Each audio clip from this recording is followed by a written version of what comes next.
যুবক, কারো মনে কষ্ট দিয়েছ, সে যদি তোমাকে রিপিট কষ্ট দিয়ে দেয় তাহলে তুমি বেঁচে গেলে। কথা বলেন না। কাউকে জুলুম করেছ, থাপ্পড় মেরেছ অন্যায় ভাবে, সে তোমাকে রিপিট থাপ্পড় দিয়েছে, অনেকটা বেঁচে গেছো তুমি।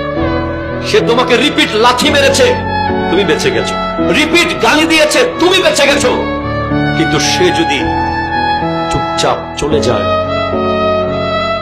থাপ্পড় খেয়ে যদি চলে যায়, গালি খেয়ে যদি চলে যায়, যদি চুপচাপ মসজিদের জায়নামাজে এসে বসে আর যদি বলে আল্লাহ সবাই ছেড়ে দিলেন, তুমি তো আছো, খোদা কি কসম, এমন আযাব আসতে পারে, সে যদি তার রিভেঞ্জ নিত, প্রতিশোধ নিত, সে হয়তো আপনাকে মায়ের বদলে মারত, কাটার বদলে কাটত। কিন্তু যদি সেটা আল্লাহর আদালতে চলে যায়, তার বান্দার কষ্ট আল্লাহ সহ্য